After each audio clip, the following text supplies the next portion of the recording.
Agora você ouve uma palavra de vida com o pastor Érico Rodolfo Bussinger.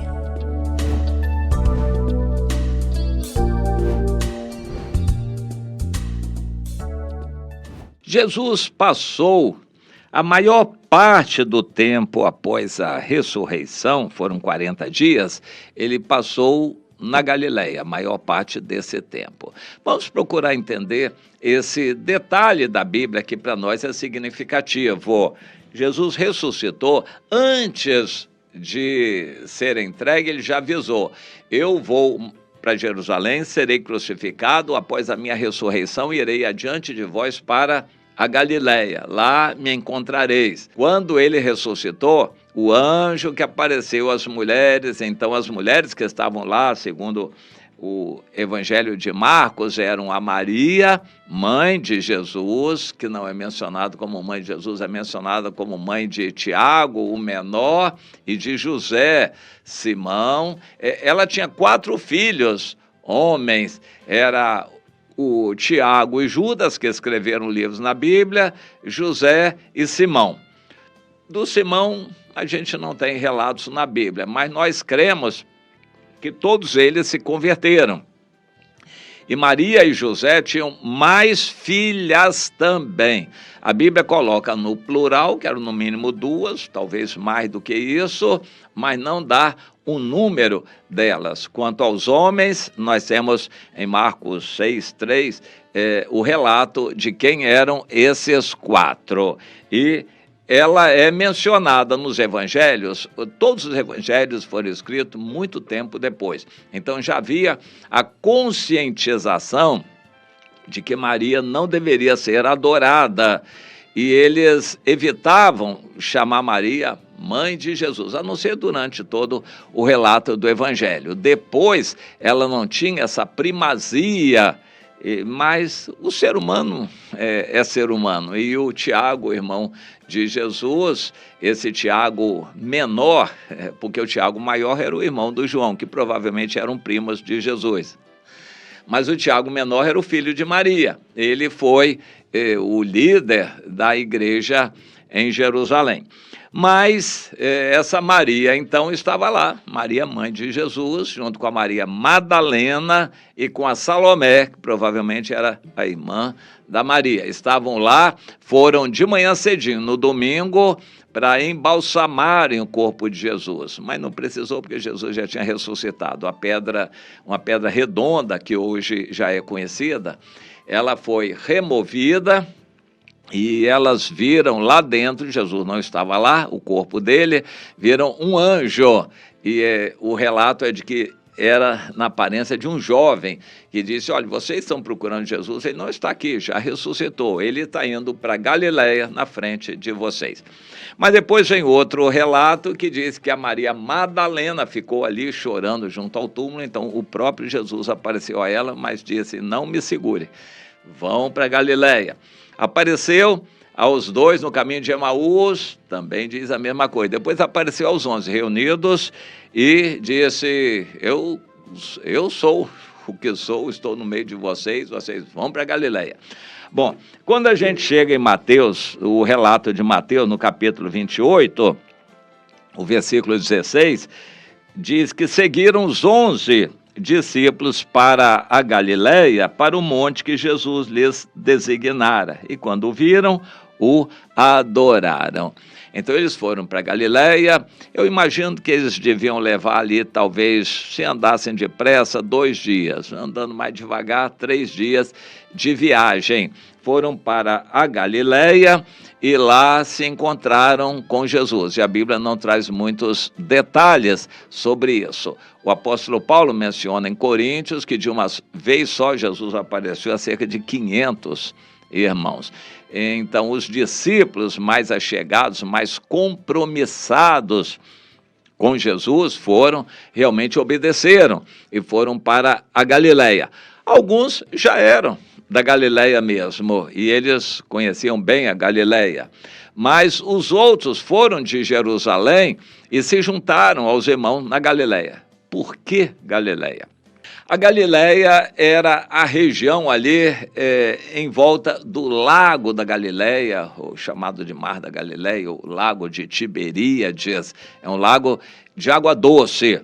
E a região em volta é uma região não plana, é de ondulações, montes, mas muito agradáveis e simpáticos. A vista dali é linda para o Monte Hermon, um pouco mais distante, hoje na Síria, mas o Monte Hermon é visível, o cimo dele normalmente fica branco de neve, mas embaixo tudo muito quente, ali em volta do Mar da Galileia.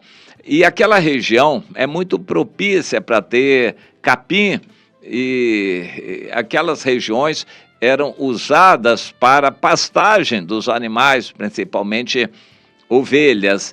E essas regiões eram muito propícias para Jesus reunir multidões. Várias vezes Jesus reuniu 5.000, 10.000 pessoas ali naqueles montes. Era muito propício para isso. Jesus ficava num lugar onde podia ser visto e saía a ensinar as pessoas. E aquele ambiente que já era bem familiar para os discípulos, bem conhecido de Jesus também, Jesus escolheu para ser a igreja ali, o salão, a reunião daqueles que ele iria discipular após a ressurreição.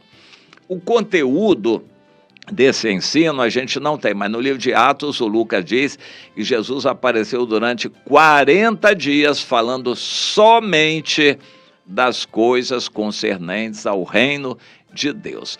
Eu vejo nisso algo assim muito importante. Jesus sabia que o ambiente político em Jerusalém estava bastante agitado, como esteve depois do Pentecostes e na perseguição aos cristãos. Mas Jesus queria um ambiente separado, calmo, para ele poder se reunir com os discípulos. Então eu vejo nisso as duas dimensões da igreja. Por um lado, a gente tem que estar em público. Eles estavam no templo em Jerusalém, depois do Pentecostes, todos os dias, testemunhando de público. Depois iam para as casas para comer o pão e continuar em oração e aprendendo da doutrina dos apóstolos. Jesus queria um ambiente resguardado para estar com os discípulos na Galileia.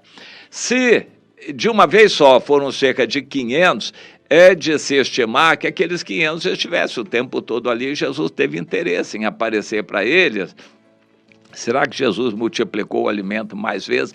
Nós não temos detalhes desse período, desses 40 dias em que Jesus esteve junto com os discípulos após a ressurreição. E depois ele foi assunto ao céu em Jerusalém. E ele disse, pois agora vocês fiquem em Jerusalém até que do alto sejam revestidos de poder. E aos olhos dos discípulos ele foi sendo elevado no meio das nuvens e sumiu da vista deles. Eles ficaram 10 dias em Jerusalém perseverando em oração até que veio o dia de Pentecostes e eles foram batizados com o Espírito Santo. Não foi só a igreja. Cada um individualmente foi batizado com uma língua de fogo. Não veio uma grande língua, de vez em quando tem teólogos tradicionais querendo dizer que aquilo foi só para aquela época, foi uma vez só que o Espírito Santo desceu, tá, mas e depois se repetiu na casa do Cornélio, então como é que foi uma vez só? Não foi nada. Cada um recebeu individualmente um batismo com o Espírito Santo, isso era fundamental. Esse batismo tinha sido prometido desde João Batista. Ele pregava dizendo, olha, aquele que vem após mim, em Marcos 1,7, ele é mais poderoso do que eu não sou digno de lhe desatar as correias das sandálias. Eu estou batizando vocês com água, mas ele batizará vocês com o Espírito Santo. Esse batismo com o Espírito Santo é essencial na vida cristã e é separado, diferente da experiência de conversão e do batismo nas águas. Conversão e batismo nas águas é uma coisa. Batismo com o Espírito Santo é uma segunda bênção, é diferente, tem que buscar. E só quem buscar vai receber. Jesus batiza com o Espírito Santo. Batizou a primeira vez, cerca de 120 pessoas reunidas lá em Jerusalém, naquele cenáculo, no dia de Pentecostes. E a partir dali eles saíram se espalhando por toda parte, pregando o Evangelho. Mas eu quero realçar isto. A maior parte daqueles 40 dias, Jesus passou com os discípulos na Galileia. Por quê? Porque era um local reservado. Não era, assim, visitado pelo público. E porque Jesus não estava ali fazendo milagres, então as multidões, mesmo moradores da Galileia, não vieram. Eles estavam somente discípulos de Jesus. Por isso, Jesus apareceu somente a eles, os discípulos, porque Jesus tinha muito que ensinar, consolar, fortalecer a fé, ensinar, dar ânimo, mostrar as dificuldades que eles enfrentariam. Provavelmente Jesus repetiu tudo que já tinha falado anteriormente. É bom a gente lembrar que não tinha nada escrito ainda. Você vai se lembrar, não tinha ainda escrito nada. Eles tinham que se lembrar do que Jesus tinha falado. E Jesus, então, lembrou aquilo que já tinha falado, fortaleceu a fé, animou, falou do reino dele, da volta dele, falou do poder de Deus, enfim. Jesus falou muita coisa, fortalecendo a fé dos discípulos. Os outros não, agora não era hora de evangelização. Para nós é muito bom a gente entender isso, há momentos para tudo, há momentos para evangelização. Há momentos para a gente se resguardar, se refugiar, se retirar e orar e buscar o Senhor. Fazer um jejum, se consagrar, buscar o Senhor. Há momentos para tudo. Há momentos para estudar a Bíblia. Há momentos para orar. Nós precisamos de Deus em todas essas áreas da vida. E aquele momento, a sós de Jesus com os discípulos era fundamental. E ele escolheu a Galileia, e ali Jesus falou muita coisa. Não pense você que a obra de Deus é feita de qualquer maneira. Para que eles pudessem se preparar para o batismo com o Espírito Santo, ficaram lá a maior parte daqueles 40 dias na Galileia, e Jesus aparecia para eles ali. Isso é fundamental. Precisamos buscar o Senhor. E depois, quando eles já estavam bem instruídos e Jesus foi assunto ao céu, eles não ficaram tristes por perder a Jesus. Eles estavam alegres. E Jesus foi embora, mas eles estavam alegres e permaneceram unidos, buscando o Senhor, cerca de 120, lá em Jerusalém, por 10 dias, até que foram batizados com o Espírito Santo, e aí do Pentecostes em diante veio uma outra fase da igreja. Mas é bom a gente reforçar isto. A obra de Deus não se faz assim no oba-oba, nem com massificação, nem com pressa. A obra de Deus se faz com dedicação, trabalho, empenho, buscando em oração, com Bíblia, e abrindo o coração e se fortalecendo no Senhor, confessando os pecados, se santificando. A obra de Deus se faz assim, com investimento, não é de qualquer jeito.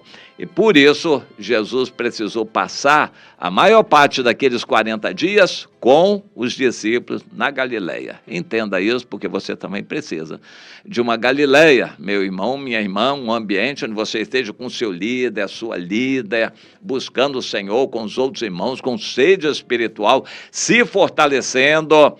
Você precisa, todos nós precisamos.